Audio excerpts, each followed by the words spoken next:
Si e kupton ti këtë gjë valla tani, se ti ke qenë në të gjitha proceset e demonstrimeve, të revoltave, të përplasjeve, ke 35 vjet valla që merr pjesë. Këto tani fenomenin e fundit, rastet e fundit, si i kupton ti?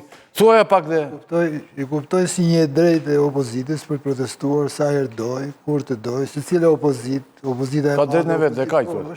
Është drejt që e demonstroj. Nuk është vetëm një drejt në letër, është një drejt që vazhdimisht demonstrohet. Dhe Shqipëria është një vend që shquhet për numër madh demonstratësh në numër demonstratësh. Si numër i madh thua ti, Po. Po jo, po edhe bota nuk është se i bën të plotat më dharë. Pa të 10 veta në demonstratë. Po unë them këtë që... Janë vetëm politike. Unë them këtë nga ajo përvoj që kam unë. Mos e iq lapa. Ka shumë kohë që opozita ka tani bën që në 2014 që një gjë kërkon, heqen largimin e Edi Ramës. Dhe ka se cile opozit, ka startuar kështu, opozita Lulzim Bashës ka startuar me kërkesën për largimin e Edi Ramës, bile janë bërë dhe bojkot parlamentit, deri tek mos hyrja në zgjedhje nëse nuk iket Edi Rama, atë ky është një refren. Që opozita mund ta mbajë, çdo opozit mund të kërkojë pafund vazhdimisht largimin e kryeministit. Dhe prandaj është opozit në fund herës. E njëjta histori, po kjo është bërë një rutinë për mendimin tim, është bërë një refren, se si na të prallën me ujkun, që edhe kur vjen tamam momenti që vërtet e meriton ai me ik, tash njerëzit nuk shkojnë. Pse? Se kanë shkuar shumë përpara. Qindra mijë, o protesta madhështore janë bërë, domethënë opozita i ka pri qytetarëve duke u premtuar se sot është dita e betejës finale. Dita e zemrimit madh, takimi sot e hedhim, do ta hedhim etj etj. Kjo është një defekt në nivelin retorik, mendoj unë, nuk duhet me premtu shumë, duhet me premtu çfarë është realiste. Unë them, zoti Ylli, që qeveria, një qeverie, largohet në këto kushte. Qeveria jonë në këtë rast. Qeveria largohet në këto kushte. Kur ka 100-200 mijë njerëz që dalin në Tiranë dhe në gjithë Shqipërinë dhe kërkojnë një zëri, dhe krijohet një situatë kritike, një pjesëmarrje kritike që pakson ajrin e opozitës, e qeverisë. Dhe ky quhet paksimi i ajrit nga një prani madhështore. Siç ka ndodhur, edhe në Shqipëri kemi pas raste. Për shembull, ka rënë qeveria Fatosnanës në 91-shin, sindikatët e pavarur në Shqipëri ngritin rreth 800.000 njerëz, që u ngritin në gjithë Shqipërinë. Çfarë ishin si ishin? Ishte situatë tjetër, por duhet të them që pra një rrugë për mërzdu qeverinë është kur dalin... Greve minatorëve ishin... Ato ishin para roja. Ishte shumë e rëndë. Një qeveri se merret për... Para roja. Ka pas dhe raste tjetër. 2.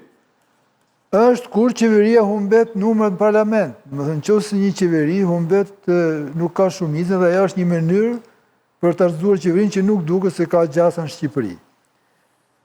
3 është në rastin e qeverisë tonë tani, meqense edhe në pjesën e parë të emisionit ram dakord në një pikë edhe me zotin Hila që ne jemi një vend i vogël, por vend aleat them unë, klient thotë ai nuk ka ndonjë problem çështja e termave.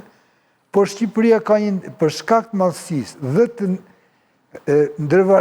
raporteve që ka krijuar me perëndimin, një gamës raporteve me perëndimin, ka një ndërvarësi shumë të madhe çdo gjë në Shqipëri nga ajo që thot faktori ndërkombëtar. Bim dakord për qartë. Tani, përfundimisht thua ti... Përfundimisht është që qeveria mund bjerë për shkak të kësaj game dhe ndërvarësie... Asnjë nga këto kushte nuk ekziston thua ti. Ja, prit, ndërvarësie... Po jo, po do ta thuash që ta... Do ta them tani. Pra mund bjerë nëse Shtetet e Bashkuara të Amerikës dhe Bashkimi Evropian mbajnë qendrim. Mbajnë qendrim thua ti. Dhe kërkojnë që kjo qeveri nuk po përmbush asgjë. Ti thua që pas Moduros të ketë të merret me Shqipërinë, të ketë kushit thua. Po them prit se ato kanë prit.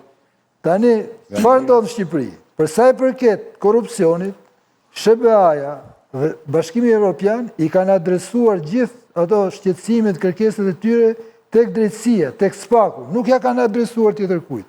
Dhe ajo po punon. Dhe praktikisht SPAK-u po avancon gjithnjë më shumë në luftën kundër korrupsionit. Kjo është e para. Do të thënë Amerika thua ti nuk e dyta me Shqipërinë në SPAK-ut. Për momentin Çdo gjë merret nëpërmjet spakut. Çdo gjë që e Amerikës Mesazhe me spakun. që ka lidhje me Shqipërinë i jepet spakut. Domethënë Është i pari që Lapaj dhe këta, po jo, të presin kohë. Lapaj është në drejtën Ti ik nga sheshi. Lapaj po bëni Jo, vetëm spaku e pas ka tot. Lapa po sakrifikon, bile jam dakord me Ali Bey, me Eltonin që tha është një marrëzi që shkojnë policë aty pafund, ai Lapa është duke bërë si ka qenë dikur një kryetar i Partisë Radikale në Itali, Marco Panella, për shembull, që ishte Panella, po. Ishte shumë i afirmuar për gjetje, edhe për rezistencë. Edhe ajo është një gjë që e zbukuron, si më thënë, Lapaj ka bërë gjetje, thua si. Peizazhin e protestës. Po unë duke fol tani se si ikën qeveria. Për faktin që ka rëndësi që po them.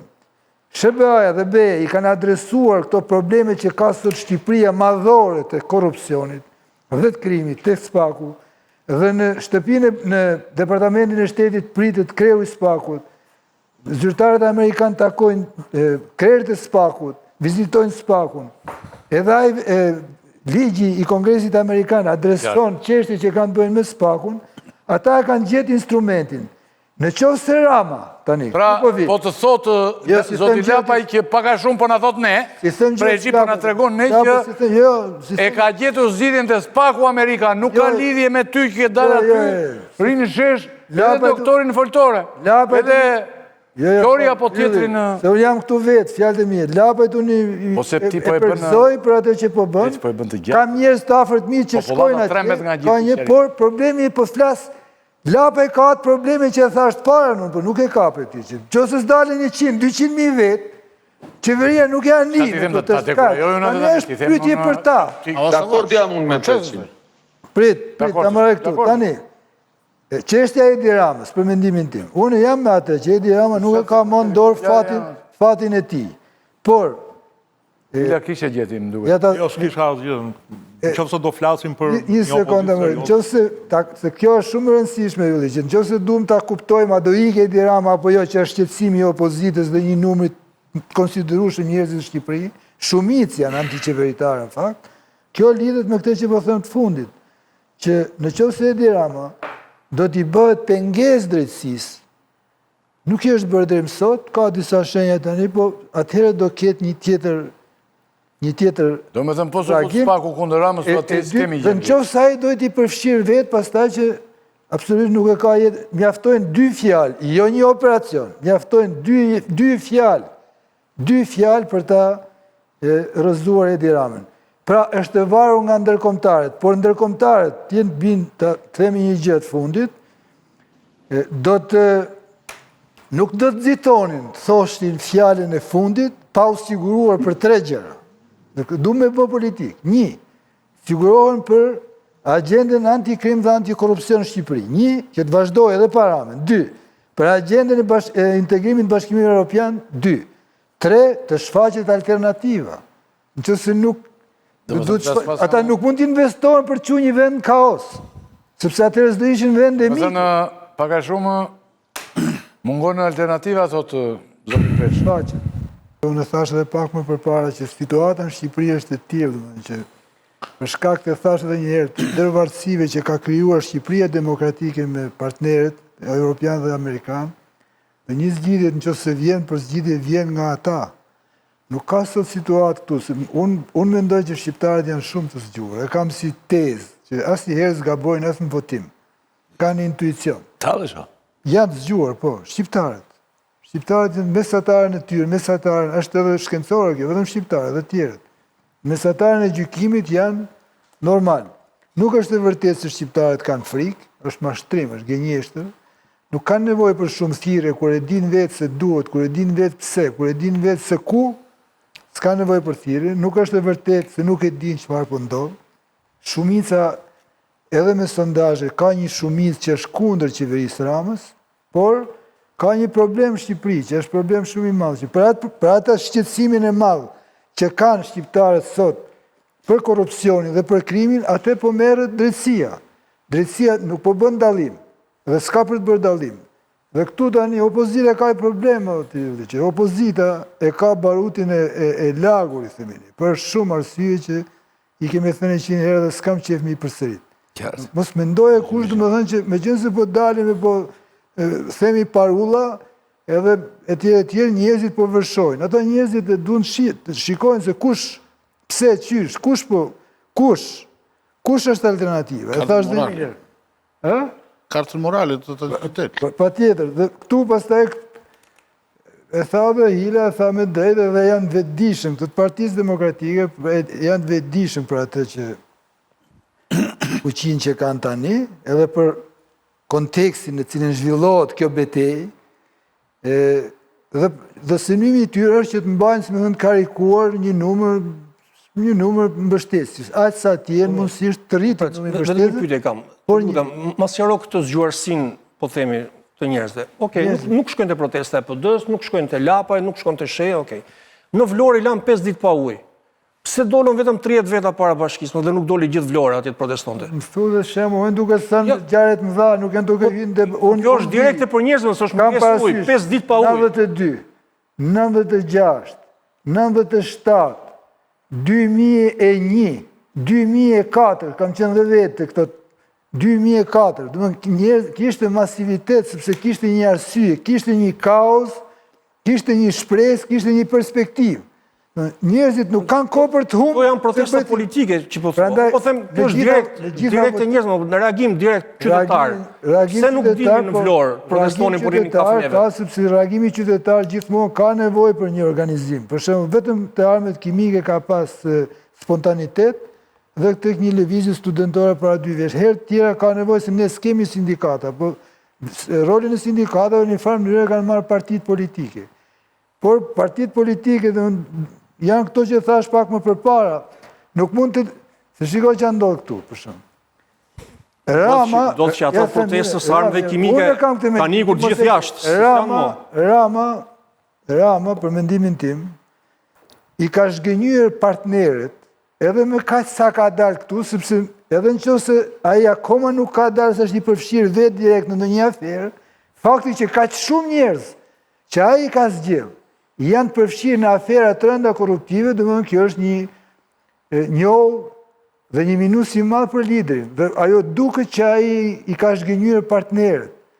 Por tani partnerët këtu thonë që të vazhdojë një herë ajo drejtësia e të marrojë punë me radhë me gjithë.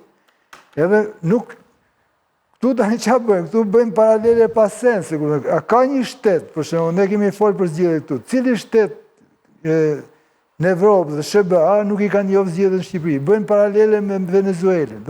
Gjithë Bashkimi Evropian, dhe Shtetet Bashkuara të Amerikës, dhe gjithë vendet demokratike të botës, jo vetëm si kanë njohur, por kanë denu Madurën. Tu ka pas probleme mjaft zgjedhjet, ose bëhe po asnjë shtet nuk është shprehur për të mos i njohur. Kanë ardhur 2 herë këtu, udhëheqjet. Kanë ardhur 2 herë udhëheqjet e shtetit këtu në Tiranë. Kanë ardhur pra tani o duhem të ndërtojmë narrativa realiste që njerëzit binen, se po të ndërtojmë narrativa, në më thënë, fantasmagorike, sa ashtu nga pëlqen, që nuk gjenë shtetet tek një krahasim, ose të një realitet i caktuar, atëherë këtu jemi vetëm për të kaluar kohën.